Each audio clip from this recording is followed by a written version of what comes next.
Hi there. We're going to look at materials and drawing positions, specifically for the specifically for the Zoom basic drawing courses that I'm offering.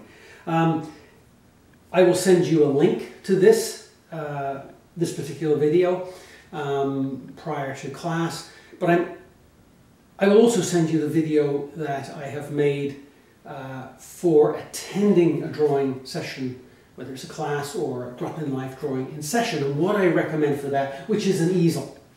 I recommend that you work from an easel when you go drawing from actual subject matter. The reason being is that it's very easy to conceive of a surface here, a transparent surface upon which your subject is projected. And we'll deal with that concept later on in the course. I can very easily measure angles, transfer them across to my drawing, and I can measure proportions, one against the other, and then measure those proportions on the subject matter. Working at that, so that's the one reason why an easel is preferable for most drawing. But the other is that you're alert, you're engaged. It's like fencing. You're in kind of attack mode. And not falling asleep, slouched in a chair. It's the least you can do. To take drawing seriously. However, I mean, you might actually be able to, if you have an easel or if you want to buy one. These are fantastic easels, and I discussed that in the other video. You might be able to actually work from an easel and, take your computer. If I'm projecting you might find some subject matter at home to work from. But if you're looking at the subject matter that I am going to send you, it's conceivable that it could be displayed on your laptop, and I can see you working, and you can draw from the laptop. And then when you want to, if I ask you to have a look at what you're doing, you can turn it around and show me, and I can give you grief or praise, as the case may be. So I'm going to get this out of the way, and we'll look at. Well, we'll look at a sitting drawing position. I mean, you're probably going to be perhaps sitting at a kitchen table.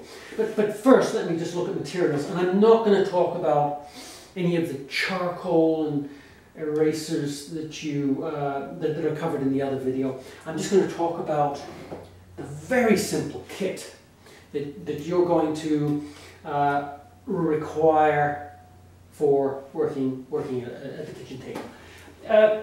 You could get a sketchbook.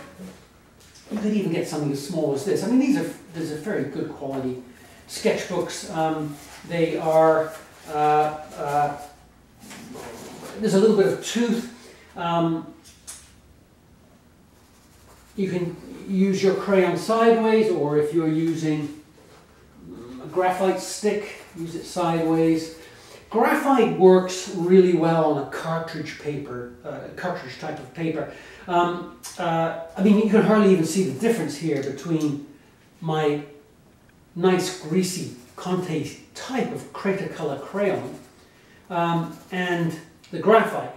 But graphite does not work very well on newsprint.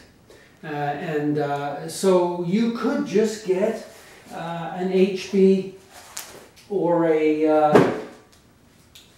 better still, get several pencils, HB, 2B, 4B, 6B graphite pencils, or possibly get something like this graphite stick, Kohinoor Hardtmuth Progresso.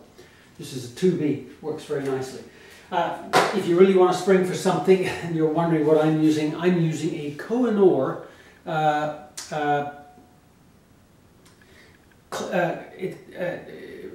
crayon holder, and it has a clutch. I press the end and the clutch opens and closes like a car clutch, I guess. It holds grasps the crayon nicely. It'll drop inside, so I won't soil my pants or underwear when I carry it around. And it's not, I think it's more or less the same price that I paid for it in 1976 when I was a student. No inflation whatsoever, or very little.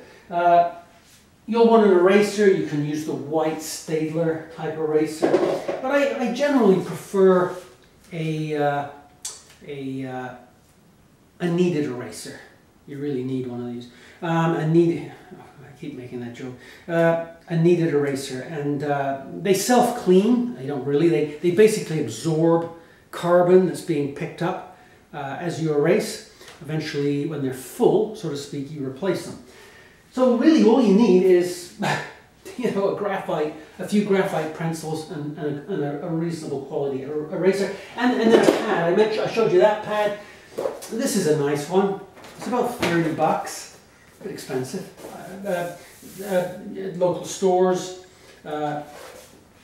Canson, mixed media. You got 60 pages, so that's 50 cents a sheet. Use both sides. You could probably use watercolor on this. It's fairly stiff, but you should take it out of the book. Otherwise, you'll warp the pages. But it's quite a nice kind of quite a thick stock. Quite a nice, not too much tooth, but enough. So that's materials. There's more, of course, in the other video. It goes into more depth. Now, in regard to your drawing position, and I hope you can see this. If I'm drawing, or if you are drawing from a computer or an object, hopefully you'll find some objects from home to draw. You do not want to come down, say I'm drawing that head, planes at the head here. You do not want to come and do this. Stick your, there you go. Don't want to do that at all. Disastrous. And this is why I generally do not advise people sit and while they're drawing. Partly, you're less inclined to be alert. But the major problem is the foreshortening, which is a result of linear perspective that we're going to be studying later on in this course. That means if I draw, say a figure, a person on here, because of the effects of foreshortening, I'm going to, and I see this all the time, when people don't draw from an easel or draw flat on a table. You'll end up with a kind of a cephalopodic figure with an oversized head and shriveled nether regions. When you finally tilt it up, this is the apparition that you'll usually tend to create. There's exceptions. I've seen people not do that, but generally that's what happens. 9 times out of 10, 19 times out of 20. So that's the one. So what you want to do is get your back up straight, because you want to be alert and erect, and tilt your sketchbook down onto your knees. Now, this is actually better than I actually thought it would be. Now I can imagine a surface here at arm's length, and I can measure angles and it's not much different than working at a drawing horse, which is discussed in the other video. I can actually measure angles and transfer them down onto my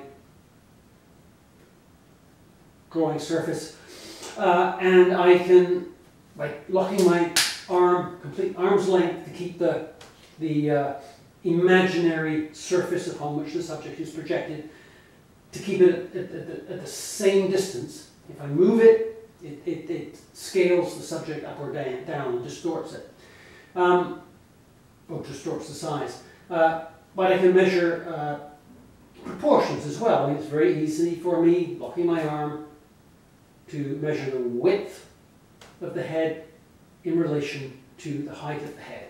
And the width of the head comes to about here. So I will be less inclined to draw a fat head or a skinny head. I will draw the head, by being able to sit like this and measure the angles and proportions, I can draw more accurately, see more clearly. And anything else I'm forgetting here? That really is about it. Oh, well, of course we're going to be working from the computer. There's no reason now why, if you don't have a skeleton on hand, like I do, I will provide you with photographs, and you can have a reasonably, even on a laptop, open the pod bay door, Hal. You can have a reasonably good sized picture. Now, I don't like working from photos, and that's essentially what a screen is. I do work from photos, but it's a dubious task, because you lack a kind of tactile, physical, feeling for form. And first and foremost in this course, we are drawing form, three-dimensional form, not shape. If you can draw three-dimensional form, you can draw shapes. No problem. And the problem with drawing from a photo or drawing from a screen is that you can't triangulate around the object, to see what's behind it. You just lack this kind of three-dimensionality to it. But we'll do our best. So I can, if I had a skeleton on there or at planes of the head, I could in fact take measurements from it and draw it like so. Now I can, I still don't know how Zooms work. I can keep an eye on you. I can chat with you and say, so how's it going? And you can show me, I think that's how it works. You'll be able to show me, and I can give you accolades, or I can give you tips, or one or the other, and